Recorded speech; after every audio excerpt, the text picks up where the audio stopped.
Welcome to MyAbhyaas IdeaSpeaks, which is a platform to discuss evolving trends and technologies and their impact on businesses and skills building. In this backdrop, today we are trying to demystify the blockchain concept and its practical adoption by organizing a series of discussions with experts and scholars. Blockchain is increasingly being touted to have the potential to transform multiple industries. While blockchain is being discussed as a solution to make processes more democratic, to effectively manage the security threats and achieve significant cost efficiencies, businesses are still cautiously evaluating it. We have with us Mr. Sudeep Choudhary, the leading consultant for blockchain at one of the leading technology companies, Zensar Technologies. Welcome, Sudeep. If I see the narratives around, blockchain for some is a mystery, and for some it is the revolutionary technology behind the digital currency Bitcoin. For some, this technology is potentially groundbreaking that could revolutionize the way multiple industries are being run today. Could you please explain what blockchain really is and how it works? So blockchain is a distributed ledger technology which allows you to do value transfer between two entities without a need of an intermediary or a third party to validate the transaction for you. If you look at blockchain as a concept, before even getting into the blockchain, we need to be very clear about one aspect of blockchain, that it is essentially designed for transactional systems, and that effectively means where there is a value transfer between two entities through a transaction. It is very important that before we jump into understanding blockchain, we need to have a closer look at what are various components of transaction, so that we understand what is essentially changing when we move to if you were to divide the various components of a transaction, they include counterparties. So if you do a transaction between two parties, what are the things that are essential? One or two counterparties who need to do transaction, right? Second is a medium, an agreed currency or a medium through which the transaction is done. Third is a value exchange. So when there is a transaction, so if you want to pass on a property or music rights or any sort of digital or non-digital asset, what is important is that there is a value related to that asset, and that the counterparties agree on that value. So that value exchange, so that asset which is having value, the counterparties will be exchanged. And fourth is the validator, so which is an organization which validates that the counterparties are doing a valid transaction. What is a valid transaction? It means that first that the transaction. Fourth is the validator, so which is an organization which validates that the counterparties are doing a valid transaction. What is a valid transaction? It means that first that there are transaction that has been initialized. So if I decide to transfer asset to you, do I actually own that asset? Do I have the legal rights to do this transfer of this asset, or is there any other bindings to it? Second part is that when I'm doing this transaction, am I following the basic rules of the medium? For example, if you are doing a banking transaction and you're transferring money to me, you have to provide IFSC code, account number, IMPS transfer or NEFT transfer. Or if you're doing UTI based transaction, then your Aadhaar code number to be validated against particular ID. So these sort of details are required by the me and you, a medium, as well as a value exchange. But there's a certain set of rules of the medium which also needs to be validated. So those are the four basic aspects of a transaction in today's day. What blockchain does is it moves the validator into a crowdsourced manner. So if you have rather than having a centralized third party, it essentially does is that it brings a mechanism in place, puts a mechanism in place which allows you to get all the parties into the transaction, who are participating in the transaction, to decide if the transaction is valid and the entitlements are also valid to do the transaction. That's the central idea of a blockchain-based system. That being said, what does that mean to anybody? So it effectively means brings four guiding values and principles of blockchain. First of them is transparency. So effectively, actually bring a third party into it. There's always going to be a problem that you do not know that all the details of the transaction. So if a transaction gets lost while you're doing a bank transaction, you're not really sure where it did get lost. There have been cases when we are using Paytm where money has been transacted but it hasn't arrived between from one party to other counterparty. There are quite a few transactions like that have happened with the advent of Paytm. The reason is that the traditional system, the reconciliation systems, the contact systems, which are intrinsically part of this transaction system, are not transparent enough for you to understand where it fell out. Hence, you do an RSA or root cause analysis, RCA, to actually understand where the transaction is falling off. It essentially also removes, because of a new advent of self-managing contracts, information skips, as they call it in the blockchain parlance. You actually don't need an intermediary, where rather a codified contract which is allowing a transaction to follow the business rules. Another aspect that blockchain brings on board is that it is immutable. So it allows you to store, if any information gets onto a blockchain, it never gets off it. So you always have an historical archive of that information available for you to go back. Blockchain inherently stores your ancestry of your transactions. So if the asset moves, changes hand between multiple owners through a value chain, you can actually track back where it originated to this genesis point. So this immutability gives you a traceability of sorts and helps in audit and compliance. And because it is cryptographically stored in a way where a fingerprint of every transaction that gets on is also stored on the blockchain, which essentially means that any point of time the blockchain can essentially reject the transaction and hence making the entire process tamper-proof. So these are the four basic value chains that a blockchain brings to the board, while essentially removing a third-party validator for the system.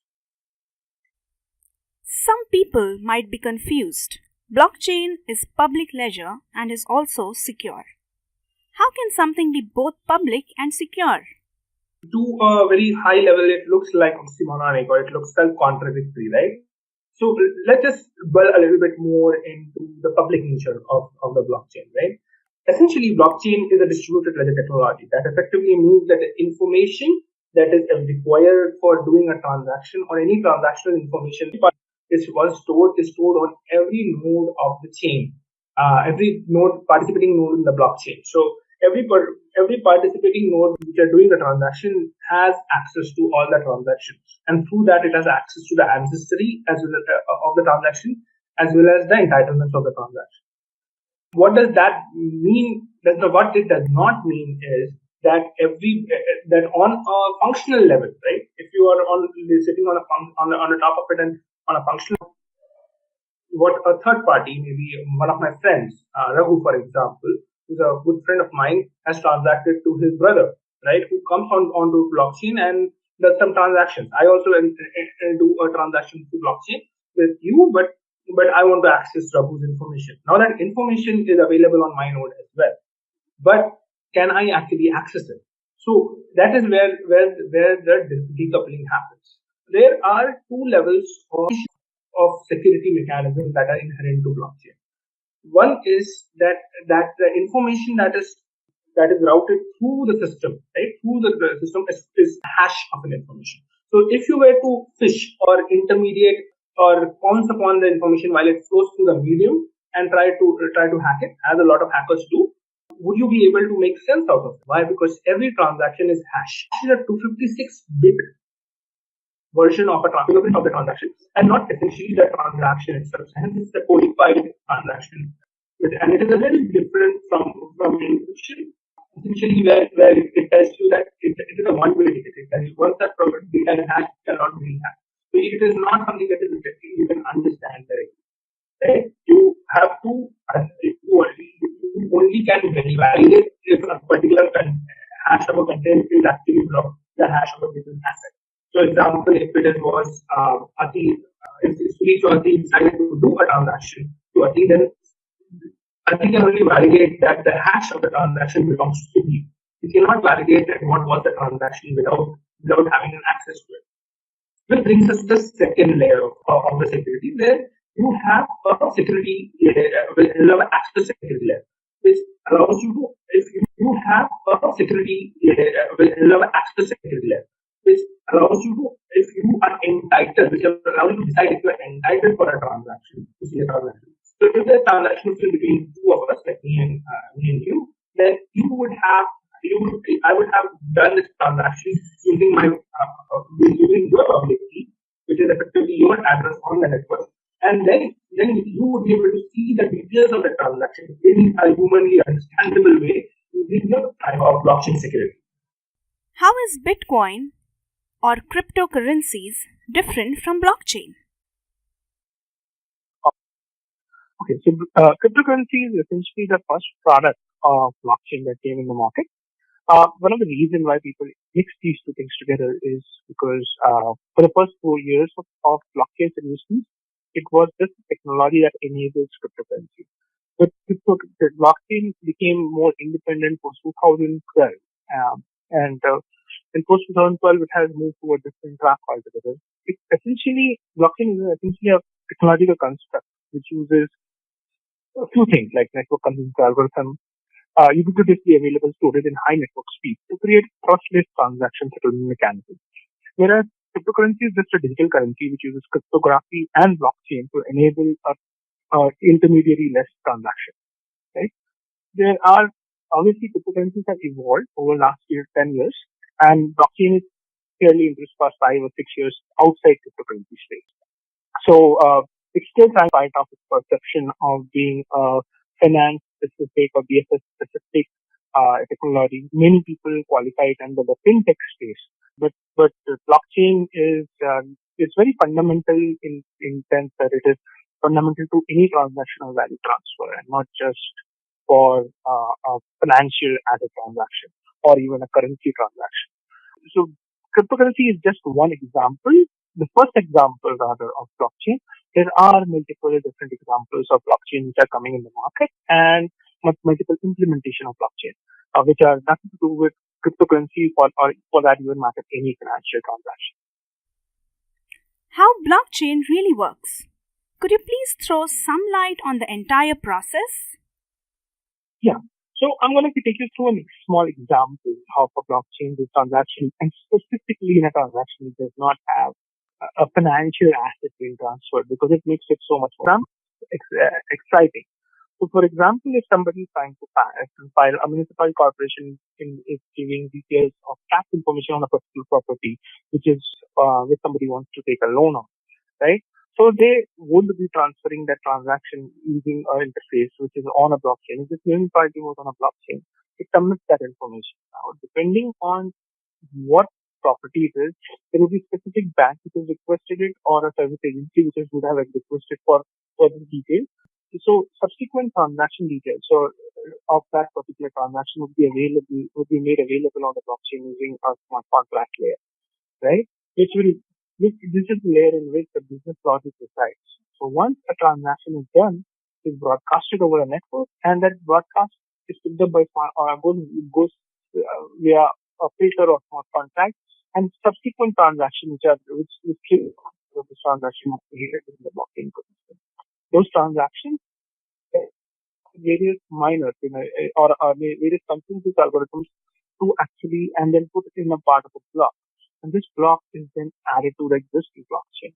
Once this information is on the blockchain, this information is available for the subsequent loan officer or a treasury management company to actually see and pick up that information and get the details. So understand this. This was a purely non-financial transaction, which is happening on using a blockchain system.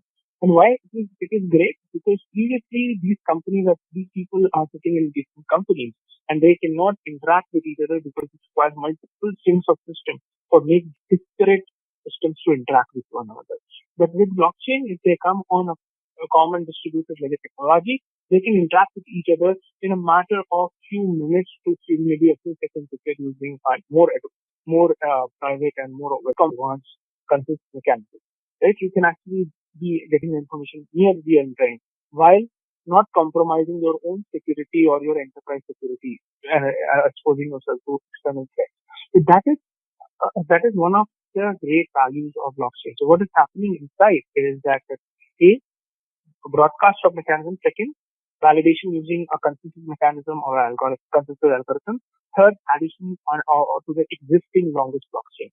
There are three steps which are involved in a blockchain transaction and which enable a transaction to get onto a blockchain and then be available for multiple parties. Very important to you understand for further validation. So what is this validation that we're talking about?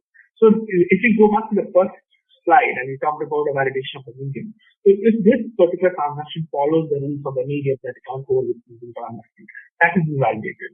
If the ancestry, if the entitlement of if the particular previous transaction, if the municipal corporation actually had the rights to give the tax details on the property, that's validation. Or if it was in a traditional transfer of currencies between two parties or financial transactions between two parties, this party had that or this city have that particular ownership of that asset to actually transfer that asset.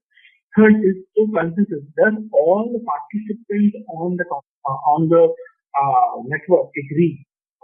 And when I say participant, it is not the people who are participating, but the nodes that are participating agree that this transaction is indeed valid, which contradicts this transaction. So maybe Sudeep tries to transact same 100 rupees to Ati as well as Raku. So that is a time if any other node knows that hey, Sudeep already transacted for Raku, while he also tries to transact the same 100 rupees for Ati. So that particular node can intrinsically taken for the position that this transaction is invalid and I would not be getting ready. So that time, if the majority of the blockchain agrees that this transaction is valid, then it gets onto the blockchain. So these are the few things that are few steps which are required for being a particular blockchain or for enabling the blockchain. There are multiple algorithms in the market for doing this. The most common one is the proof of work, which is what you see in Bitcoin or Ether, any cryptocurrency. Actually solve a mathematical puzzle to actually get the right, the minus solve of a mathematical puzzle to get the right transaction into a block and then block into a blockchain. There's another called proof of stake, PBST, app sharding, SBST. These are the new algorithms which are evolving and coming into the foray. And as you see in the next couple of years, you will see a new sort of blockchain which does not require you to burn a lot of computational power to actually enable blockchain transaction coming into the foray. Also, in private blockchains, this entire proof of work concept, which is useful for Ether, for a public blockchain system, is not very useful for a private or a commercial blockchain system. Hence, because it's a pure cost. And hence also, other algorithms are taking a lot of interest within, getting a lot of interest within the blockchain community and also the enterprise community. Which sectors have identified use cases of blockchain? Could you please explain some examples of how blockchain is making the process more efficient and secure? Sure. So if you look at the blockchain journey, right, it has evolved a lot, right? As you can see from the slide that I put forward, it is moved from 2012 when the blockchain system started. There was just a financial transactions, and then they came to cross-border payments, being the second most commonly used. Third pretty early popular was IT management became popular, but then it kind of faded off. But eventually, risk management, cross-border payments, money transfer services, digital security, were some of the early use cases which came into the market. Then came the time when a lot of financial transactions like OTC transaction, industry-wide alliances, smart bonds, and debentures became another popular aspects to come on it. In 2016, we saw the advent of ICOs within the cryptocurrency world. But in 2012-13, something happened within the non-financial industries as well. Something happened. Saw the emergence of a company called Provenance, which came up with with a technology with a blockchain-based tracking mechanism where you can see how your food lands up on your table. So if your fish is lands up on your table is from the legit location where it has been caught for. So if you were in if you decided a tuna fish of Walmart shelf, you can actually go to provenance site and check which particular trawler or which particular boat on which particular date was that particular tuna taken off. Now, you do not have the tuna, you just have a tuna in a box, but the transaction, but the detail of how that box came to being or the content of that box came to being is stored on a blockchain-based mechanism, and you can actually trace that which fish was being taken out of the trawler to actually create the box of tuna fish on your create the box of table. So that's the level of detail that was enabled using blockchain, and that was the time when blockchain got introduced into supply chain management. Now Boeing, be it Boeing, be it British Airways, be it Airbus, they're all doing their transactions. They're using blockchain for tracking all their equipment. We are doing something very similar for a very large high-tech company, which is one of the Fortune 100s in the world. So to do something similar for them. Similarly, lately there's been a lot of supply chain finance. If you have a supplier list and your suppliers are small in number, but you want them to satisfy or fulfill a larger order, many large companies are in the process of giving supply chain loans to your suppliers so that they can sustain. And those particular supply, that is another big use case which has come into the market. Their identity now, there's a entire huge problem that has happened right now being taxed using blocks, particularly in Jordan. So all refugees who land up in Jordan today from Syria are being tracked using blockchain, and their identity, their foods, their aid assistance is being tracked using blockchain. That's another one of the use cases that we are also participating in. And it's been now scaled to places like Pakistan, Afghanistan, northwest province in Pakistan, then South Sudan, and those kind of areas which are hit by insurgencies, and there is definite need of assistance, but these people are not very well connected. Blockchain is providing the capability to actually provide information in a very disparate system to these people and provide that entitlement and track that entitlement over very trustless but still extremely. So that's another use case that has come across. Lately, we are seeing IPO, which is an option for IPOs, which is catching a lot of interest. Where there's another way of building equity funds rather than going for an IPO-based mechanism. People are coming up with initial coin offerings, which is also a subsequent step, which also leverages the blockchain technology underneath it. But it is again a different story. It's a different application of the technology, a very different way of doing blockchain. So yeah, also one of the area where blockchain is getting popularity is online gaming and online gambling. So that's another space where we are seeing a huge amount of traction within blockchain. Within 2 decades, the internet revolutionized the businesses. Smartphones took less than a decade to be everywhere. How quickly do you think blockchain adoption will be advancing? So I will sit the question a little bit different. I will try to answer what are the biggest hurdles which stop you from actually using blockchain. So the 2 biggest problems that blockchain has today is scalability as well as performance. There are 2 larger problems. And they are very technical problems, if one must say, because this is a new sort of a problem when blockchain was never used on a large smart scale. And while everybody conceptually agrees even today within the market, right, even in the supply chain space, there are people, but people conceptually agree that blockchain is here to stay. And it will change the way transaction systems work. It's just because it is a far more efficient and cost-effective way of doing the same type of doing the transaction. Hence, it makes sense that if somebody kind of ignores it, people, if they're exposing them, they are being out of touch with reality and then might not be able to might lose competitive advantage like Xerox lost to computers. So, given all that being said, the current blockchain is technology or the algorithms that I just declared are either under test or they have found themselves wanting in terms of either ability to scale multiple partners on a blockchain. For example, the PDFT that was being used in Hyperledger point 6 has not been able to scale above 16 participating parties on the network. Now, that is not a very scalable model. Similarly, Ethereum-based blockchain systems are fighting with its own block size issues, where it takes a lot of time to do a transaction into the blockchain and get a confirmation of that transaction. Hence, it suffers from performance issues. And while there's core these problems, jury is still out on a fully scalable as well as performance-oriented blockchain already being in the market. At that, any technological problems usually do not last more than a couple of years in the real world. So we might see the adoption of blockchain into the systems, into transactional systems, fairly early.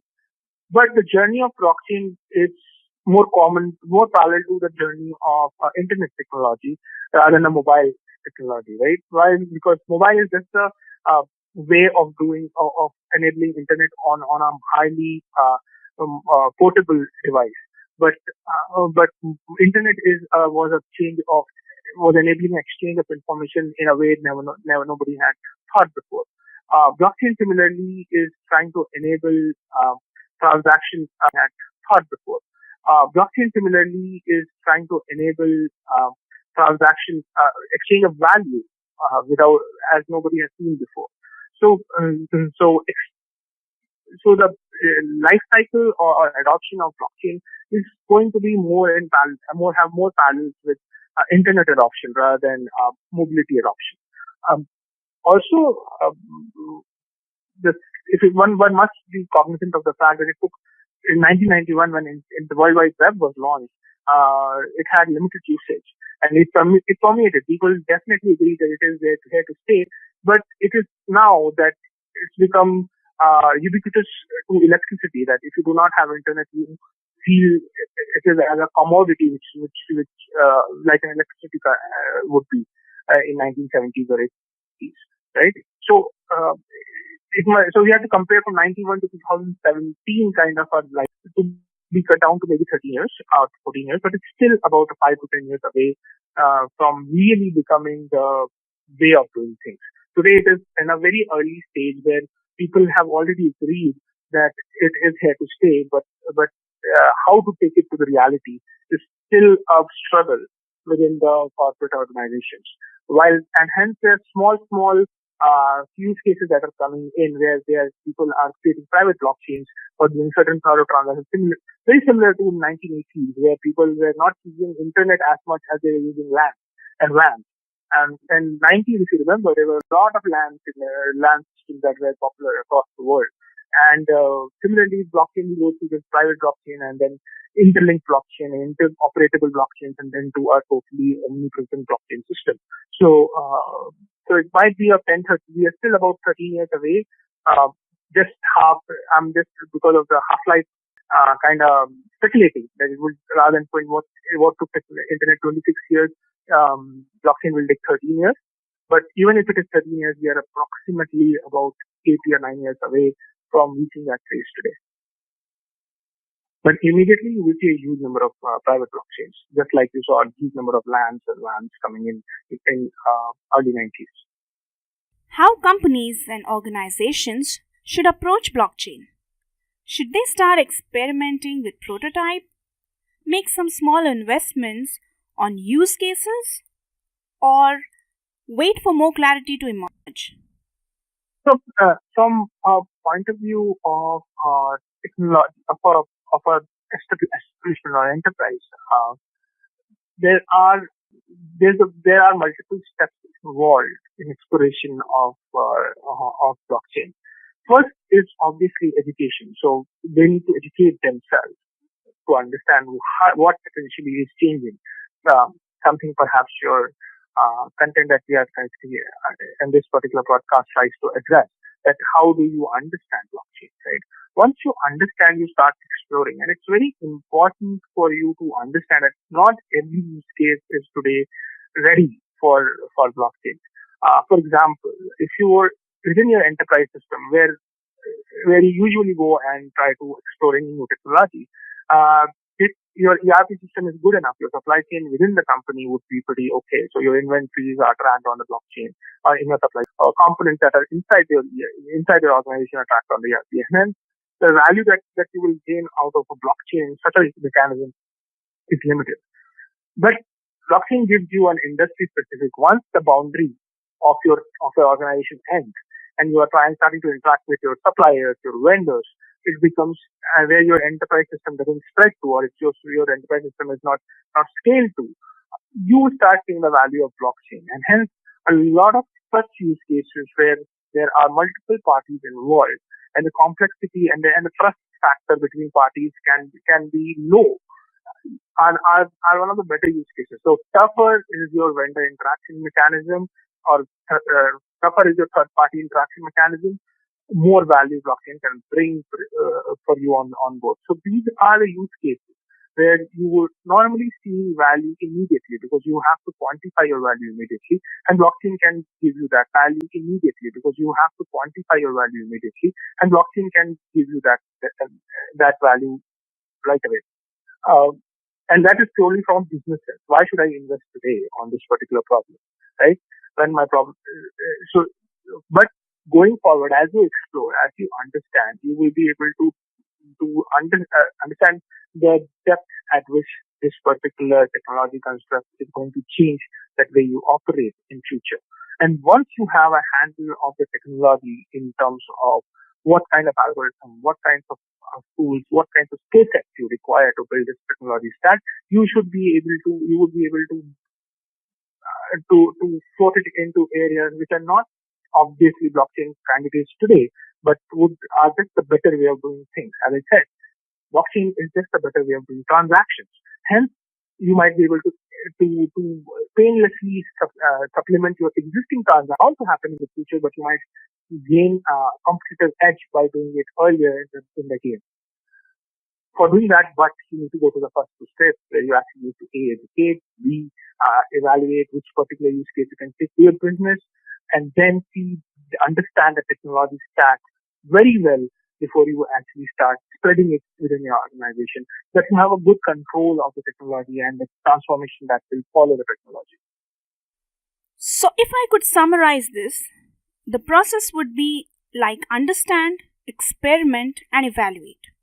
Start in the most efficient manner on identified use case scenarios and then keep on building on this technology construct. This sounds like a right approach by the companies. And within Zensar also, just to add, we have something called a 4D framework, which is our Smart Blocks framework, which allows us to do exactly those things.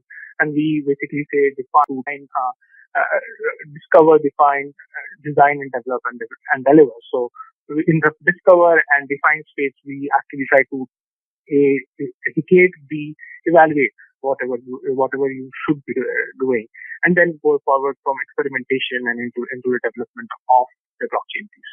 So we have a very similar mechanisms, as you just said, to facilitate this journey. Thank you, Sudeep.